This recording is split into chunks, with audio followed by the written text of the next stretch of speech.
அனைவருக்கும் வணக்கம். Welcome to துயில் சேனல். நம்ம துயில் சேனலுக்கு ஆதரவு கொடுத்த அனைவருக்கும் நன்றி. இன்னைக்கு துயில் சேனலில் பார்க்க போகிறது என்னன்னா தூதுவளை ரசம். வாங்க வீடியோக்குள்ளே போகலாம். இந்த தூதுவளை இயற்கையிலே கிடைக்கக்கூடியது. இந்த இலை ஜீரண சக்தியையும் கூட்டும். இந்த கொரோனா டயத்தில் சளியை நீக்கி எதிர்ப்பு சக்தியும் கொடுக்கும். இந்த தூதுவளையில் கால்சியம் சத்து இருக்குது. அதனால் எலும்பையும் பற்களையும் ஸ்ட்ராங்காக வச்சுருக்கும்.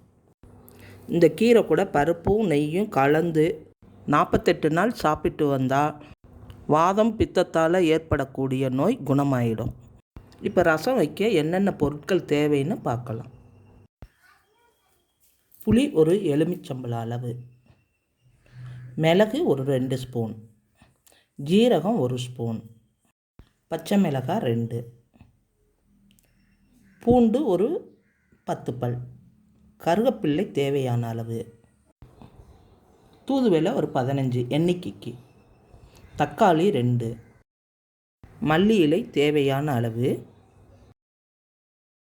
மஞ்சள் பொடி ஒரு 1/4 ஸ்பூன், வரமிளகாய் 1, தேவையான அளவு எண்ணெய், கடுகு 1/2 ஸ்பூன், தேவையான அளவு உப்பு, பெருங்காயம் ஒரு பிஞ்ச். இப்போ புளியை ஒரு எலுமிச்சம்பழ அளவு எடுத்து தண்ணியில் ஊற வச்சிடணும். சுடு தண்ணியில் ஊற வச்சா சீக்கிரம் ஊறிடும். ரசத்துக்கு இப்போ அரைக்க போகிறோம். 2 ஸ்பூன் மிளகு, 1 ஸ்பூன் ஜீரகம் சேர்த்துக்கணும். அடுத்து 2 பச்சை மிளகாய் போட்டு மிக்சியில் ஒரு அடி அடிச்சுக்கிறோம்.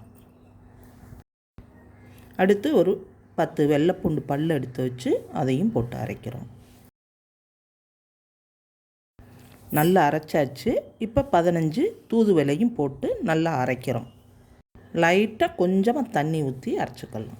ரொம்ப ஊற்றிடக்கூடாது. அரைச்சா இந்த பதத்துக்கு வரணும்.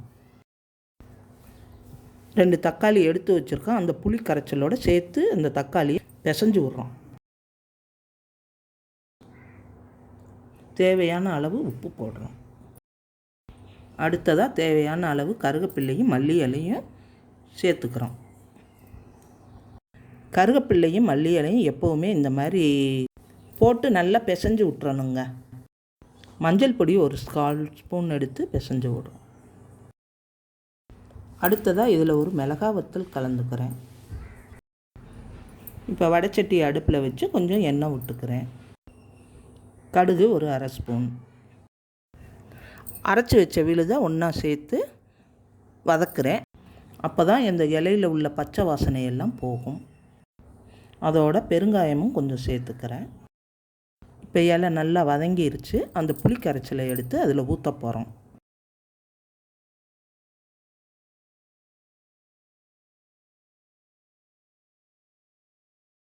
இப்போ ரசம் முறை கட்டின உடனே இறக்கி வச்சு தட்டை போட்டு மூடி வச்சிடணுங்க. அப்போ தான் வாசனையாக இருக்குங்க. இப்போ பாருங்கள், நல்லா முறை கட்டிருச்சு. முறை கட்டின உடனே இறக்கிடலாங்க.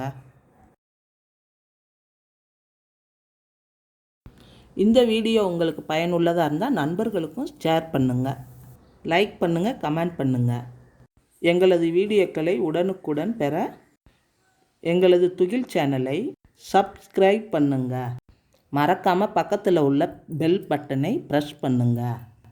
நமது துகில் சேனலுக்கு ஆதரவு கொடுத்த அனைவருக்கும் நன்றி. அனைவருக்கும் இனிய ரம்ஜான் வாழ்த்துக்கள்.